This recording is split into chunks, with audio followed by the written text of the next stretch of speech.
अस्सलाम वालेकुम व्यूवर्स, क्या हाल है? ठीक हो सारे दोस्त? अब आप ठीक हो? तबीयत से ठीक है? मैं तो अपना प्यारा मेरा फैज़ रसूल खोखर तो सड़े पे यूट्यूब चैनल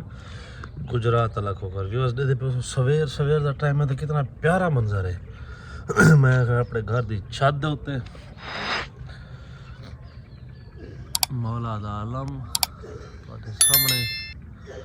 सवेर सवेर नाल आया छत दे उत्ते केड़ी वजह कोलो और भी तो दिखे ना इटे सवेर सवेर ते तर कुत्ते चाह आए तो दाल पानी सिटे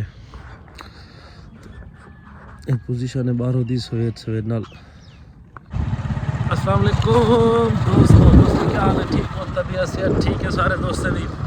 अच्छा दोस्तों, फोन आया उस्ताद तौकीर चंद साहब दा कि हमारी खरायत की पियां तो आमण का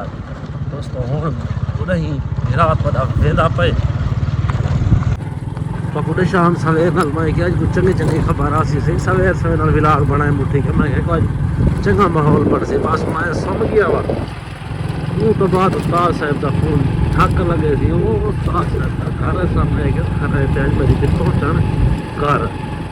देना पिया के बस लिखे दे देगा वो उस्ताद ने क्या पता ही पैन ते चौके बने है में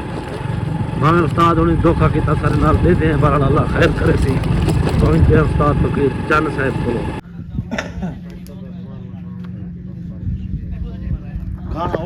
सही गाना नहीं लाना खरायत ते तोड़ी व्लॉग बना खरायत की उस्ताद है जी गाना लावने काम सुनाई दा सही खरायत की पे अच्छा वाला गाने दे क्यों ना तक नहीं भूल गए यार चमड़े दी दबाने कोई पता लगदा ना थी वने मामा जे देखने दी पढ़ाओ सारा माहौल दी पढ़ाओ ए सी सारे सोनू खान ते अगे खान दो है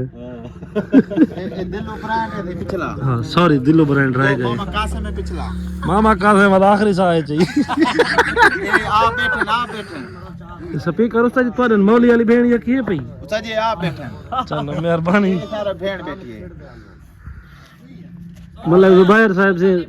खरायत की थी पानी को सजा कहीं नहीं आया बैठा मेरी करे खरगोश कान कड्डी बैठे काम दा टाइम है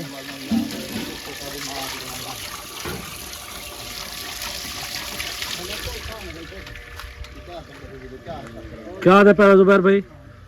बाकी बच्चा ठीक हो खुश हो तबीयत से ठीक है ना पहले क्या दे बैठे हुए बस मैं के तू ठीक हो बड़े तोरे ठीक है ए जी उस्ताद ए बे साहब बड़ा कल्ले गोश्त घेना उस्ताद सही तो आप की दे रेत करेंदा पिया वाह वाह अल्लाह दे नाम दी आज जुम्मे दी दीवार है गुड ते मैं के लंगर संगर वसी होना चाहिए निजाम भी वसी होना चाहिए ये संगत साथ खड़ी है अपनी सारी गुड हो गया उस्ताद भरपूर इमदाद की ना ना कि देगा यार पे तो शोरूम दिखाऊंगा आपको आमान उस्ताद जी 2 गज 4 गज वाली पिया वजन गन्ने दो तेरा तो कोई वास्ता करने ना उस्ताद जे ऐसा जरा उस्ताद ये आपका शोरूम बड़ा है माशाल्लाह खड़ा मत माशाल्लाह माशाल्लाह तराय काम तो किया मतलब त्रेशा सारा निजाम आपको उस्ताद आपको सभी याद रखने की जगह इस बार उस्ताद होने से था महफिल मिलाद करवेंदे पर माशाल्लाह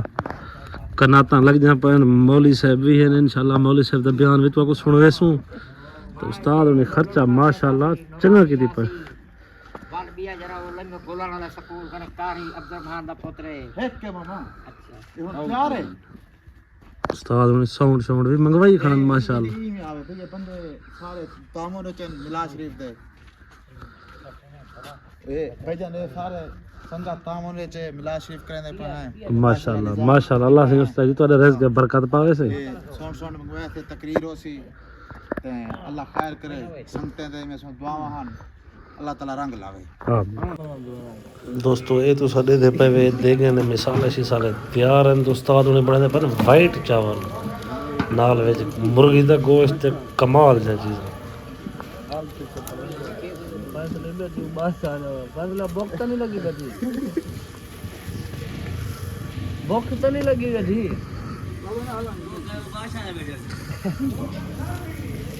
पादे में